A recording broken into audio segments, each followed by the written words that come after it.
আজকে আমি বানাবো আমার মেয়ের জন্য রাসবেরিজ দিয়ে জেলি। আমার মেয়ে খুবই পছন্দ করে রাসবেরি, তাই ভাবলাম একটু জেলি বানাই। আচ্ছা, আমার মতো সব মায়েদের কি এরকম মনে হয়? আমি জানি না, অবশ্যই কমেন্ট করে জানাবেন। হ্যালো এভরিওয়ান, আসসালামু আলাইকুম, ওয়েলকাম টু মাই পেজ। কেমন আছেন সবাই? আলহামদুলিল্লাহ, আমিও ভালো আছি।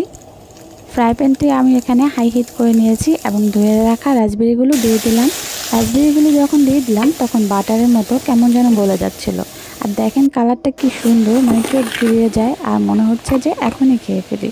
আর কালারফুল সব কিছুই আসলে অনেক বেশি সুন্দর লাগে।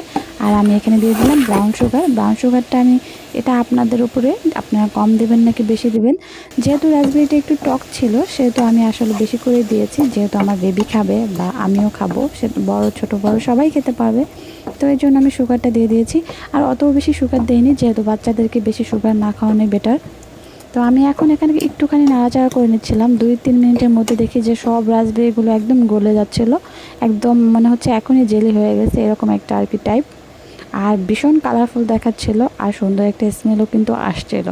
তো আপনারা চাইলে এখানে অনেকে এলাচ দারচিনিও ইউজ করতে পারেন। আমি আসলে দিচ্ছি না, কারণ সবসময় আসলে সব কিছুতে দেখা যাচ্ছে জেলি বা ফিরনি ওগুলো দেওয়া হয়, যার কারণে আমি একটু এটা স্কিপ করছি, কারণ আমি চাচ্ছি না এই স্মেলটা জেলিতে আসুক। আর আমি এখানে দিয়ে দিয়েছি কর্নস্টিচটা আমি এখানে দিয়ে দিয়েছি 1 টি চামচ। এটাও ডিপেন্ড করবে আপনার উপরে, কারণ আপনি কতটা ঘনত্ব পছন্দ করেন। যেহেতু রাসবেরিগুলো এমনি অনেক আঠালো ছিল, তার ভিতরে কর্নস্টিচটা দিয়েছি যাতে একটু আঠালো হয়, তাহলে জেলিটা খেতে ভালো লাগবে, দেখতে সুন্দর লাগবে। আর যখন হয়ে আসবে তার একটু আগে আমি একটু বাটার দিয়ে দিয়েছি শুধুমাত্র স্মেলের জন্য। চাইলে এখানে বাটার স্কিপ করতে পারেন, নাও দিতে পারেন, বা কেউ যদি ঘি পছন্দ করেন ঘিও দিতে পারেন। তো এই তো আমার হয়ে গেছে রাসবেরি। এখন আমি এটাকে সুন্দর একটি কাচের বয়ামে রেখে দেবো। এই যে কাচের বয়ামে রেখে দিয়েছি। এখনই মনে হচ্ছে রাখার পরে 2-1 মিনিটের মধ্যেই এটা সুন্দরভাবে জমাট বেঁধে গেছে। পুরো জেলি যেরকম জমাট বেঁধে যায় ঠিক সেরকম। দেখে আমার এতটা ভালো লাগছিল, তাই ভাবলাম একটু বাইরে এসে ফটোশ্যুট করি।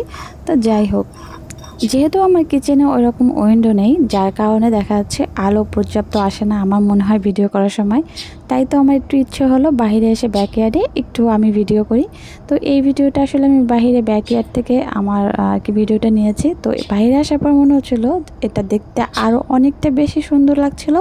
এমনিতে এটা অনেক সুন্দর, যেটা দেখছেন ঠিক এরকমই কালারফুল। তো আমার তো ভীষণ ভালো লেগেছে। তো কেমন হয়েছে অবশ্যই কমেন্ট করে জানাবেন।